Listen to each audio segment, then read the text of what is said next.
Hello everyone, welcome to this channel LIS Mind Map.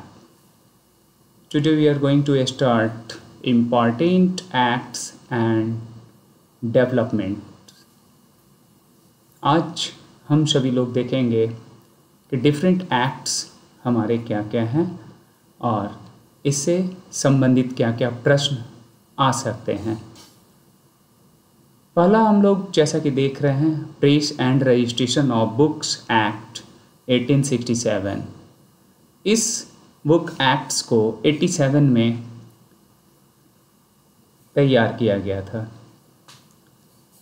यह मूल रूप से देखा जाए तो देश में चल रहे सभी प्रिंटिंग प्रेस एंड न्यूज़पेपर का पंजीकरण अनिवार्य कर दिया गया था इस अधिनियम के तहत। यानी जितने भी हमारे देश भर में प्रेस थी यस, प्रिंटिंग प्रेस और न्यूज़पेपर्स, तो उन सभी पर एक नियंत्रण करने के लिए इस एक्ट को लाया गया था। तो भारत में जितने भी है ना समाचार पत्र थे और प्रिंटिंग प्रेस थे, इस अधिनियम के तहत क्या हो गया, नियंत्रित कर लिए गए। दूसरी तरफ हम देखें तो इसका एक सकारात्मक यह भी पक्ष था कि डिलीवरी ऑफ बुक एक्ट 1954 की नींव यहीं से पड़ी थी। तो यह एक तरफ अगर हम देखते हैं कि प्रिंटिंग प्रेस पर नियंत्रण के लिए यह किया गया, लेकिन कहीं न कहीं से यह दूसरी पहलू इसकी थी कि यह जो है डिलीवरी ऑफ बुक एक्ट की एक नींव भी यहीं से पड़ी। इसके अलावा देखें तो यह publishers had to send copies to the secretary of state, government journal and local government, यानी कि प्रत्येक पुस्तक या अखबार की प्रतियां सरकार को भेजना अनिवार्य कर दिया गया और वह एनालिसिस करती थी, वह इस पर नियंत्रण करने के लिए देखती थी कि कहीं सरकार और जो ब्रिटिश सरकार थी उसके विरुद्ध या ऐसे कुछ आपत्तिजनक तो नहीं लिखे जा रहे हैं या फिर कुछ ऐसे है ना उनके विरोध में कहीं तो कुछ नहीं, इसमें मतलब कि कुछ अंकित किया जा रहा है। तो यह मूल रूप से इसी पर नियंत्रण करने के लिए ही press and registration of book act 1867 को ये जो है डेवलप किया था और ये बनाया गया था। डेवलप नहीं कहेंगे बल्कि बनाया गया था। दूसरा हम लोग देख रहे हैं वर्नाकुलर प्रेस एक्ट। ये काफ़ी चर्चित एक्ट भी रहा है जो 1878 में इसे निर्माण किया गया, बनाया गया था। और यह जो है स्थानीय भाषाओं के समाचार पत्रों की स्वतंत्रता पर रोक के लिए, तो वर्नाकुलर एक्ट जो था वो स्थानीय भाषाओं के समाचार पत्रों को नियंत्रित करने के लिए ये क्या किया गया था कि बनाया गया था। और इसमें इसका मूल रूप से उस वक्त जो वायसराय थे वो लॉर्ड लीटन थे। लॉर्ड लीटन के द्वारा ही यह पारित किया गया था, इस एक्ट को पारित किया गया था और बनाया गया था। जबकि इसमें देखा जाए इसका मूल जो उद्देश्य था ना कि ब्रिटिश सरकार की आलोचना ना हो, इसे नियंत्रित करने के लिए जो है ब्रिटिश सरकार ने क्या की थी कि वर्नाकुलर प्रेस एक्ट को लाई थी। दूसरी तरफ इसमें अगर इस तरह का देखा जाए कि कोई आलोचनात्मक कोई अगर कोई तत्व, मतलब इसमें कि तत्वों को डाल दिया गया है या शब्दों को डाल दिया गया है या उसके विरोध में कुछ वक्तव्यों को वहाँ शामिल किया गया है, तब ऐसे में क्या होता था कि प्रेस को जब्त कर लिया जाता था और प्रकाशन भी उसके रद्द कर दिए जाते थे। तो यह ऐसा लाया गया था एक अधिनियम। हालांकि अगर देखा जाए तो इसमें एक बात आई कि 1881 में जो है लॉर्ड रिपन ने इस जो एक एक्ट थी उस एक्ट को रद्द कर दिया। तो बड़ा अच्छा सा एक सवाल भी है कि लॉर्ड लीटन ने क्या किया था कि इसे लाया, लेकिन इस अधिनियम को, इस नियम को जो है 1881 में लॉर्ड रिपन ने क्या किया कि रद्द कर दिया। तो वर्नाकुलर प्रेस एक्ट ये है। अब हम देखते हैं गवर्नमेंट ऑफ इंडिया एक्ट 1892।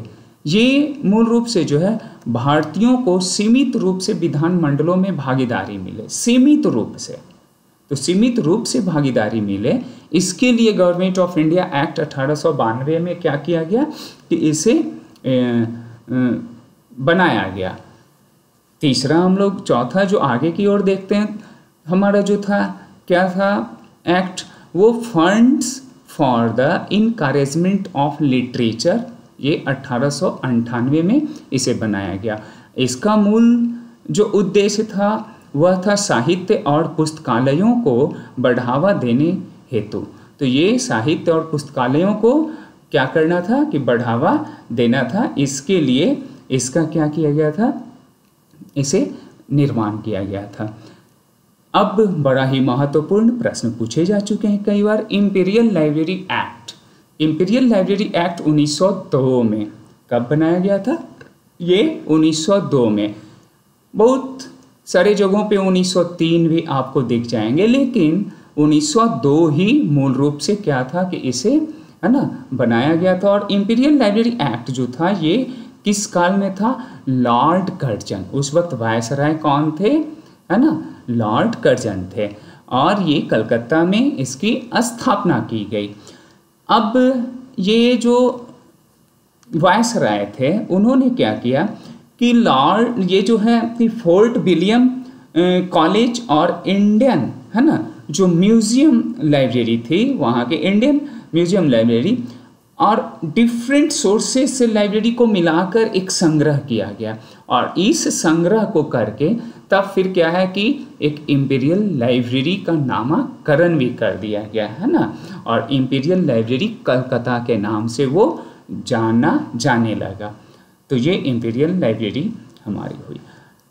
अब है model library act by doctor SR. Ranganathan 1930 में, है ना। मॉडल लाइब्रेरी एक्ट जो है वो कब? 1930 में, है ना। और ये जो है actually presented at the all Asia educational conference Varanasi. तो ये वाराणसी बनारस में ये क्या किया था कि एजुकेशनल कॉन्फ्रेंस था, वहीं पर रखा गया था, और वो डॉक्टर एस.आर.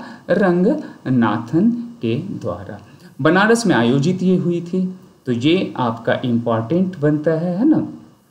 आगे बात करें हम लोग तो यहाँ पर देख रहे हैं इंडियन काउंसिल एक्ट।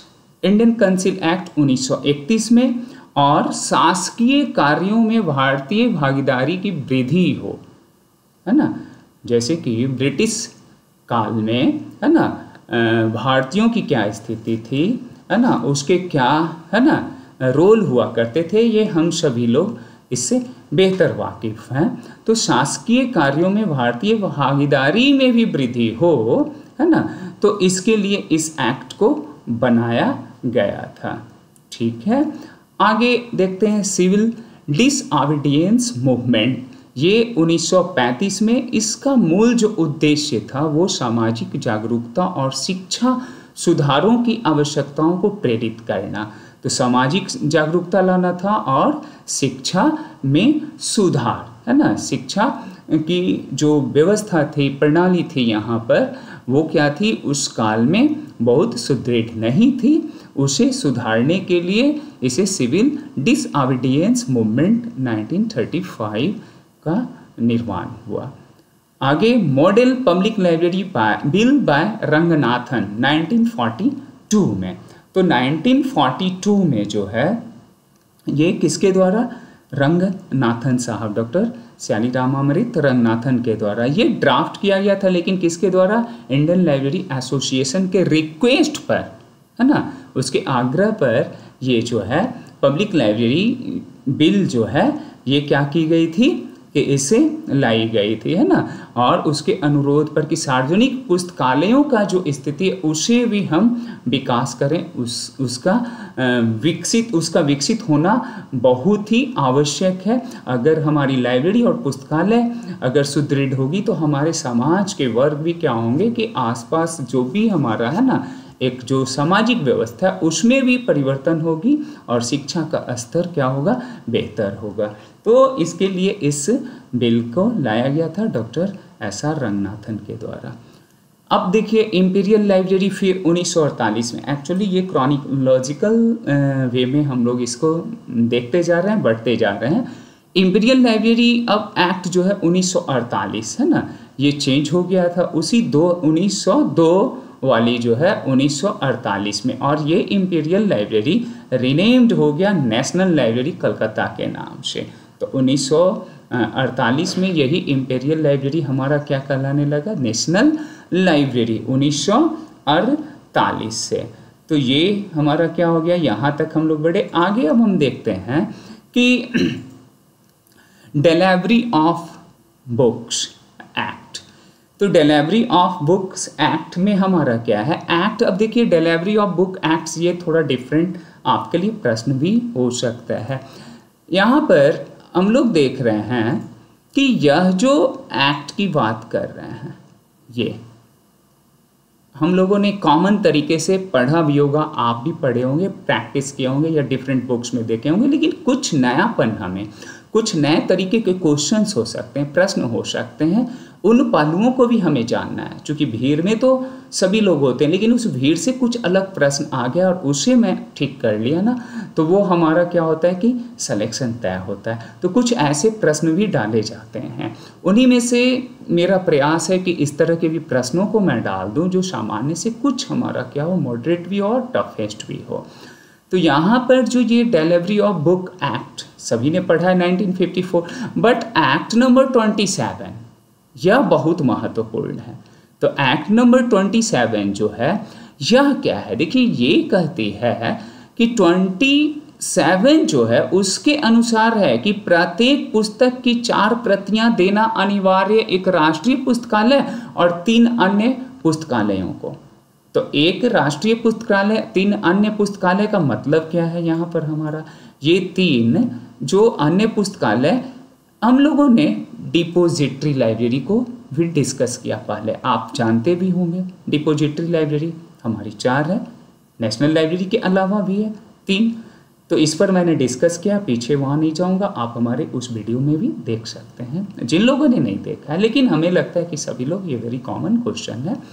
तो ये जो हमारी 4 है ना, उसके लिए जो है इस डिलीवरी ऑफ बुक एक्ट को क्या किया गया, जो क्या है कि नंबर कितना है, ये एक्ट नंबर 27 है ना। तो ये 27 जो है इसके अंतर्गत ही हमारी क्या है कि पुस्तक की 4 प्रतियां देना है, ठीक है।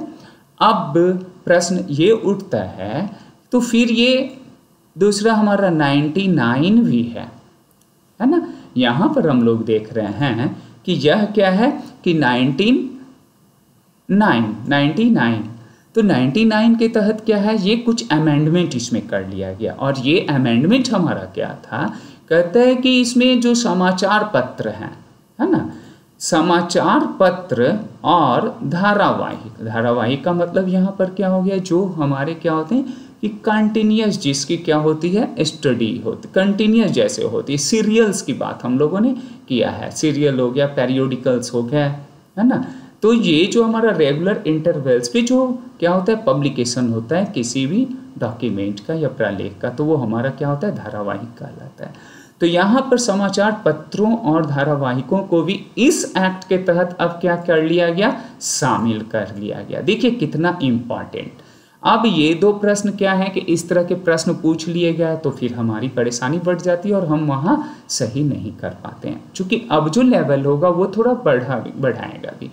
तो कॉमन क्वेश्चंस तो होते हैं, थोड़ा डिफरेंट जो हमारे हो जाते हैं, तो उसमें क्या होते हैं कि हम तुक्केबाजी या तो करते हैं, तो हमें तुक्का नहीं, हम जब पढ़ते हैं परफेक्ट, हाँ जब नहीं वैसी परिस्थितियाँ और स्थितियाँ बनती है तो वैसे अवस्था में हम कर सकते हैं, लेकिन वह आपका कोई कह सकते हैं कि वो सॉल्यूशन नहीं है, पढ़ना ही हमारा सॉल्यूशन है। चलिए आगे बढ़ते हैं और फिर देखते हैं कि ये जो हमारा मॉडल पब्लिक बिल 1963 में, तो मॉडल पब्लिक बिल जो है 1963 में जो है ये किसके द्वारा, तो कहते हैं कि डॉक्टर DM सेन की अध्यक्षता में ये क्या किया गया था कि इसे विकसित किया गया था। और यही मॉडल पब्लिक बिल जो है 1966 में पुस्तकालय विधान उप समिति द्वारा प्रस्तावित किया गया।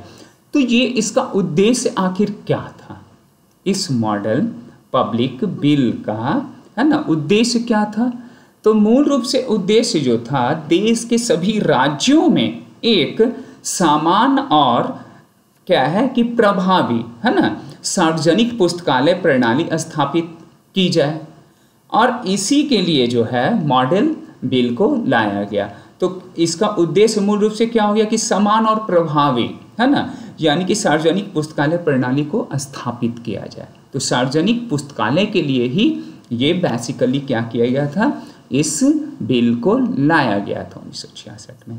अब है क्या कि revision of model library act जो 1930 में था, है ना, अभी पिछले कुछ सेकंड पहले, कुछ मिनट पहले हम लोगों ने देखा कि मॉडल लाइब्रेरी एक्ट, तो मॉडल लाइब्रेरी एक्ट को ही 1972 में फिर क्या कर दिया गया कि यहाँ पर जो है ना, कुछ बदलाव लाए गए, ठीक है। और डॉक्टर रंगनाथन ने के प्रारंभिक अधिनियम का क्या किया गया, उसी का जो है ना वो एक न्यू अपडेटेड वर्जन्स को लाया गया और उसमें सुधार की गई कि हमारा जो है वो मॉडल लाइब्रेरी में कि सभी लाइब्रेरी सभी का एक रूपता है, समानता हो।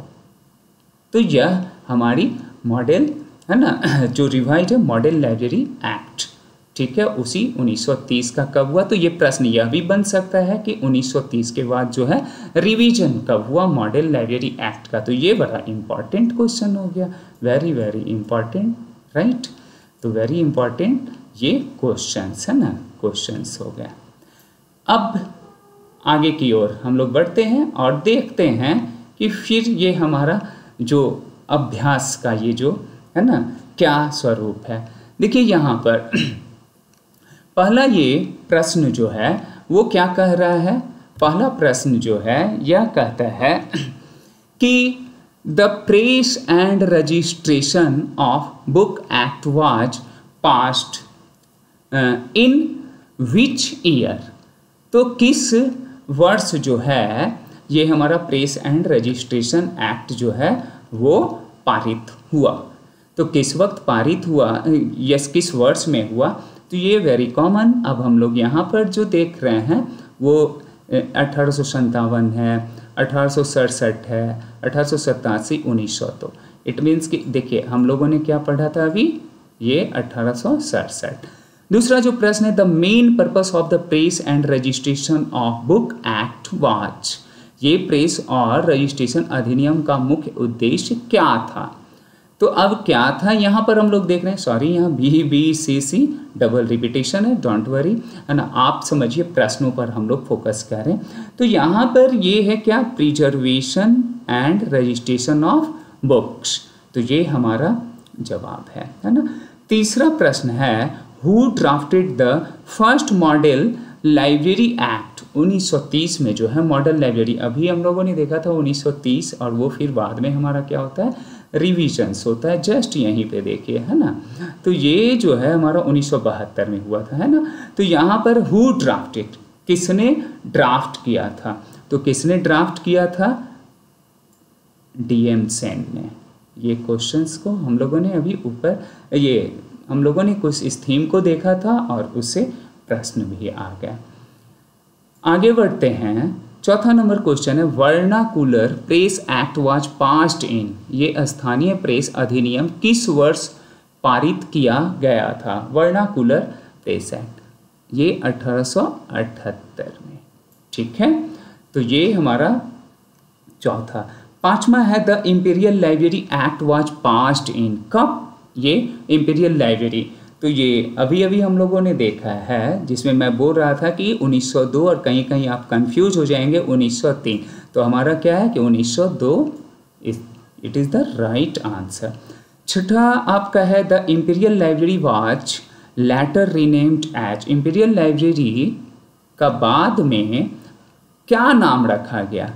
तो इंपीरियल लाइब्रेरी का बहुत ही पॉपुलर और ईजियर क्वेश्चन भी है कि ये हमारा क्या हुआ था, नेशनल लाइब्रेरी, राइट, हमारे देश का जो नेशनल लाइब्रेरी है। और सातवां प्रश्न है the delivery of book act was passed in, तो हमारा डिलीवरी ऑफ बुक एक्ट कब पास किया गया है ना, कब इसे पारित किया गया? Delivery of book act 1954। 8वां प्रश्न है विच amendment includes newspaper in the delivery of book act. बिल्कुल सही ये और अच्छा प्रश्न भी है ना। तो सीरियल जो धारावाहिक की मैं बात कर रहा था है ना, और फिर जो है कि न्यूज़पेपर की बात मैं कर रहा था। तो ये किस संशोधन में अखबारों को जो है शामिल कर लिया गया? ये हमारा है 1956 1956 अमेंडमेंट। उसके बाद हमारा है कि द सेन कमिटी, जो डीएम सेन की ये बात कर रहा है, ड्राफ्टेड ए मॉडल लाइब्रेरी बिल है ना। तो सेन समिति ने मॉडल पुस्तकालय विधेयक कब तैयार किया था? ये 1963 में। कब तैयार किया था उन्होंने? 1963 में। 10वां प्रश्न है which organisation requested Ranganathan to draft the 1942 model public library bill. यानी 1942 में रंगनाथन से मॉडल सार्वजनिक पुस्तकालय विधेयक तैयार करने का अनुरोध किस संस्था ने किया था? अब ये भी बड़ा महत्वपूर्ण क्वेश्चन, और ये इसका आंसर डायरेक्ट हम लोग कम समय में बेहतर करने का प्रयास करें तो इंडियन लाइब्रेरी एसोसिएशन। 11वां प्रश्न है which act mandated sending 4 copies of every book to a specific libraries. यानी कौन सा ऐसा हमारा अधिनियम है जो प्रत्येक पुस्तक 4 प्रति या हमें क्या करना है, पुस्तकालयों को भेजना अनिवार्य कर दिया? तो ये था क्या? Delivery of book act 1954 1954।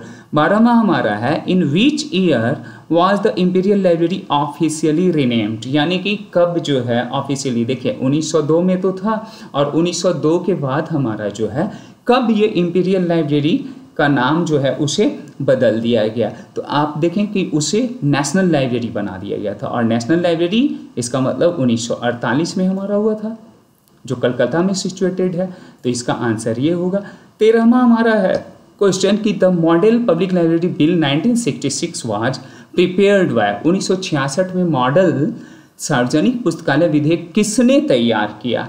अब किसने तैयार किया? तो ये कौन किया? प्लानिंग कमीशन सब कमेटी था, यूजीसी, यूनेस्को और या फिर इंडियन लाइब्रेरी एसोसिएशन। ये था प्लानिंग कमीशन सब कमेटी, वहाँ पर हम लोगों ने अभी डिस्कस भी किया है।